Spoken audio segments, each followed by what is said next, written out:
In this video, I'm going to show you how to replace the filler neck on this Ford E-350. Located on the driver's side of the van, we'll access it from underneath the van. Let's get started.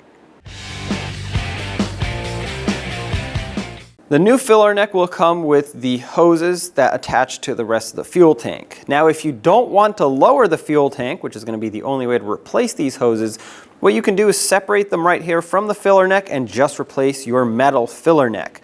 I'm going to lower the fuel tank and replace all of this because that is the complete process to install this part.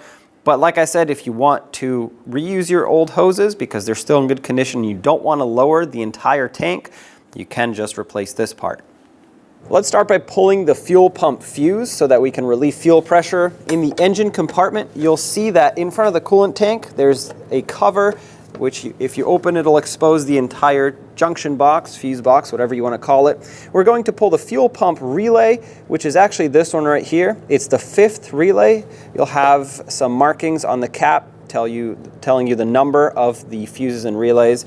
I'm going to very gently use some pliers. You don't want to break this, but sometimes they do get a little bit stuck. There we go.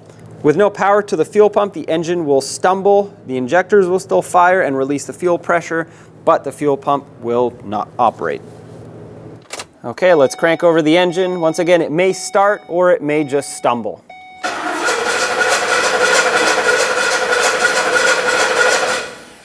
Or it may not start at all. Perfect. Under the van, apply some support to the fuel tank. You don't need to put pressure on it, but just enough to support it. Now, if you're on the ground, you can use whatever you have that'll support it. There are floor jack attachments that'll support transmissions and fuel tanks. I just have the transmission jack for the lift with a fuel tank attachment on it.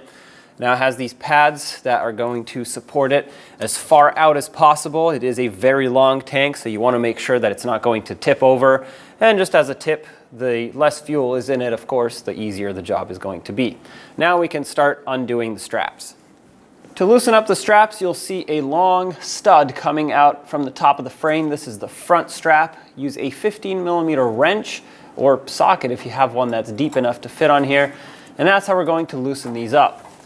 Once your wrench is fully seated on here, pull on it and hopefully yours isn't too stuck and you'll be able to undo it. Now, if you have a ratcheting wrench, which once I broke it free, that's what I'm going to switch to, this will make things a whole lot easier because it's going to be quite a bit faster. I did also spray it with some rust penetrant to help me out.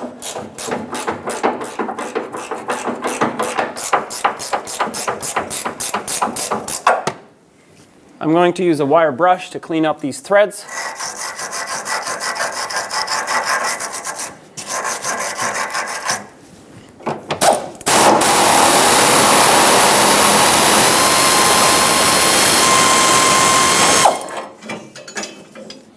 Once you have that mounting nut off, pull the strap down. There it is. Let it swing out of the way. The rear strap is going to be right above the front side of the leaf spring. If you have rear heater and AC, you'll see the lines that kind of block it. It's this right here, same 15mm mounting nut. Take it off the same way you did the front one.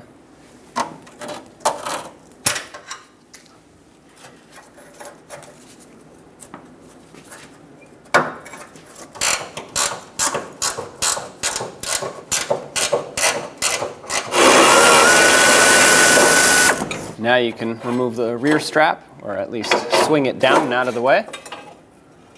To fully remove the strap, twist it on the back side where it goes on the frame and pull it right out through the slot. We'll do the same to the other strap. Now using your support, slowly and carefully lower the fuel tank a little bit. It's still connected up top with filler neck, electrical connector for the pump, all the fuel lines and all that, so don't go too far, but we need the space to get up there and disconnect all of those. You have to pull the tank away from the frame a little bit so that this outer lip can clear, otherwise it'll get stuck on it.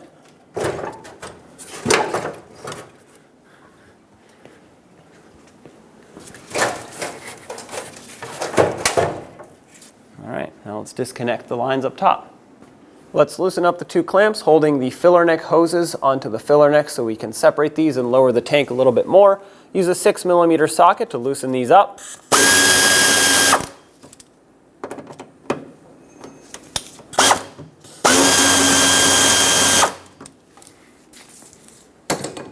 With them loosened up, you'll be able to release the filler neck hoses off of the filler neck. Sometimes you can grab some pliers, twist it, and that'll break it free. You can also move this clamp out of the way. There we go.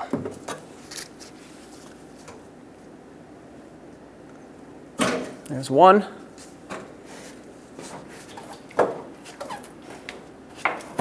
There's the second one.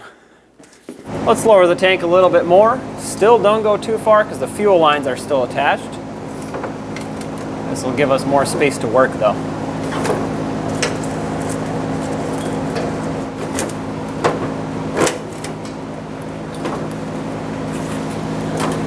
All right, we can access things now. This is as far as I want to go before starting to put pressure on anything. From the top of the fuel tank, you'll see where the pump is, and this is where we have most of our connections.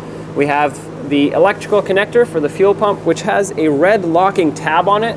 We have to push that one towards the back of the van. That's how you unlock this connector, just like that. Sometimes it's helpful to use a little pry bar or pocket screwdriver to push it. And now you'll be able to push on this tab, wiggle the connector, unplug it. Check it, because a lot of times it does build up corrosion in here. This one looks good, so I'm going to set it aside. And now we have the main fuel line, this right here, which has a red locking tab. Spread the two tabs apart and remove the tab. Sometimes they pop off like that.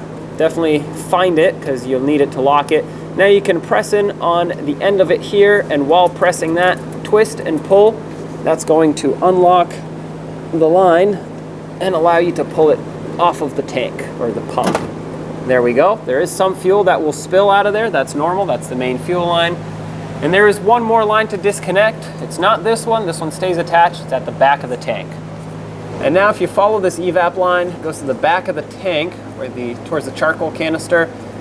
Press on the tab that sits up top here. This one is supposed to also have a lock, but mine's missing. Once you press that, you should be able to twist it and disconnect it. Now this one is quite stuck here. Most likely just has a lot of debris built up. There we go. Got it. Set that aside. Okay, time to lower the tank. Make sure it doesn't get caught on anything, like this.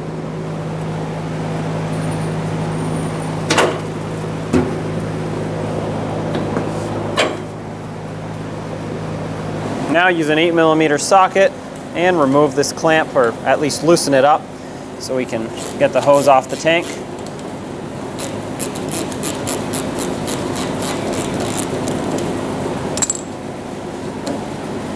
Move the clamp and try to break this free. Often this gets stuck. If you have something to pry on it with, that'll kind of get it unstuck. That would be ideal.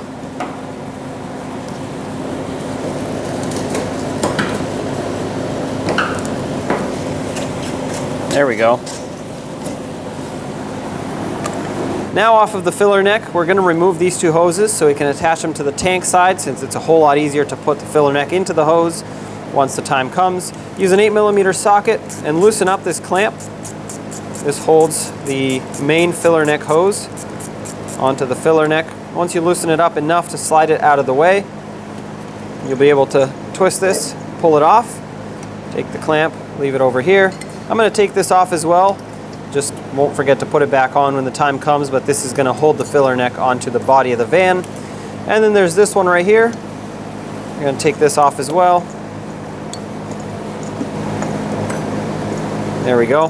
Now we can attach these, like I said, on the fuel tank side, and we'll install this afterwards when these are already attached. Now press down on this tab and remove the hose off of the vent line. Take the new one, slide it on. Make sure that clicks. Now let's reinstall the main filler tube or filler neck hose back on the tank. Keep that clamp on there. Slide this on until it's completely bottomed out, just like that. And with an 8mm socket, tighten up the clamp.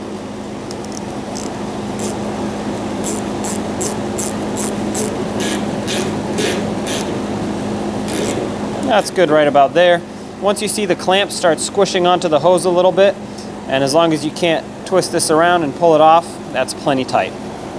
Now let's lift our tank back up into place, but not completely. We have to reconnect the fuel pump and of course the fuel line and everything else.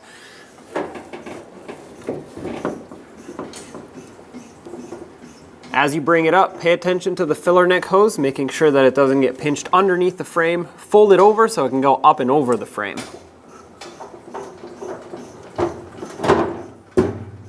And now let's reconnect the fuel pump connector. Make sure that clicks and lock the tab. And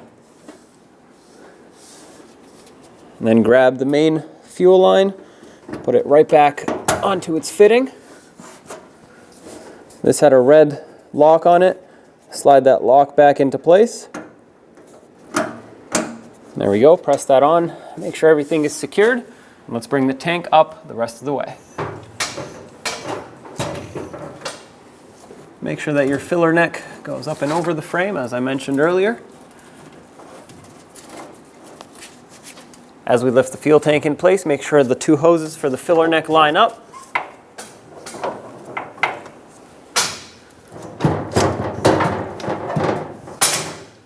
Let's reinstall the fuel tank straps. Bring them into the frame up there, twist them in place. We'll do the same on the front strap.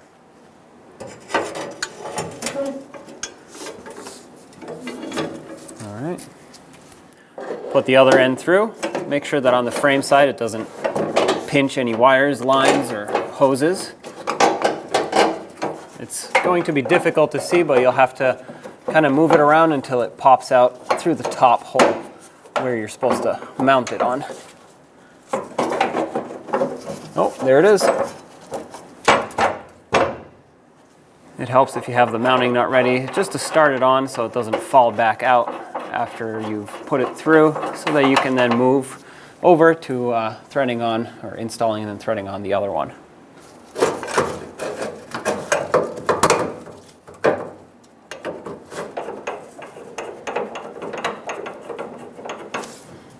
All right, they're both started. Let's snug them up.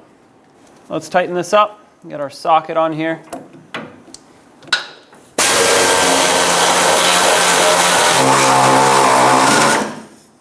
Okay, that's as far as my socket will allow me to go. So now I just have to get my wrench and do it manually.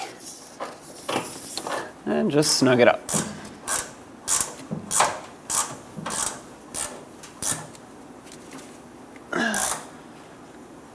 That bottomed out. I'm gonna get a longer wrench. I can't get a socket on here to torque it down or anything, but as long as this is tight, you're good to go. These are locking nuts. With a longer wrench, I can put a little bit more leverage into it and ensure that it's really nice and tight. Okay, that's plenty right there. Let's do the same to the front strap.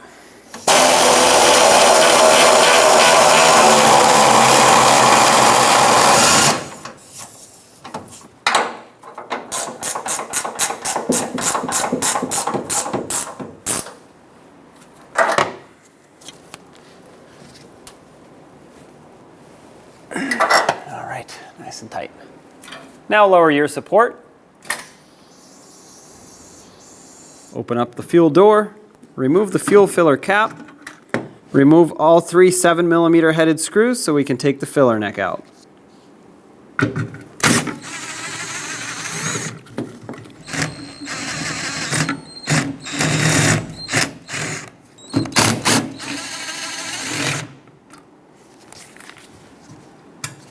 Okay, this is unbolted here. Let's unclamp it from the bottom. Underneath, there's a clamp that holds the filler neck onto the body of the van. Use some pliers, pinch this down, and move it aside.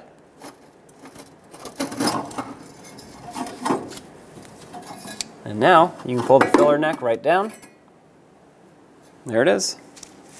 Bring the filler neck up into position. Once you line it up with the top, move these hoses out of the way and try to line up the clamp right about here. Hold it, grab your pliers, pinch this down just like so. I'm going to actually turn this a little bit so it sits down like that, just how it was before. All right. Now let's reconnect the filler neck hoses. Don't forget the hose clamp.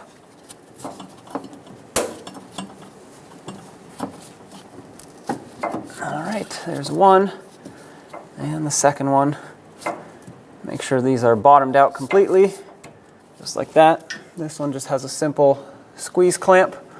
So get your pliers, put that on, and this had a hose clamp. Slide that on so that it's about halfway between the end of the hose and the end of the filler neck. Right about here, let's tighten this up. There we go. You don't need to go until this stops spinning. That'll actually strip it out. So as soon as it starts squishing the hose and you can't spin this independently, that's plenty tight. Now back at the top, reinstall the 3 mounting screws.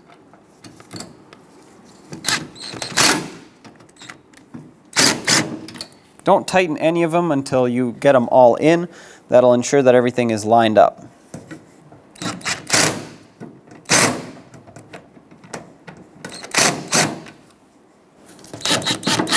With all of them in, snug them all up.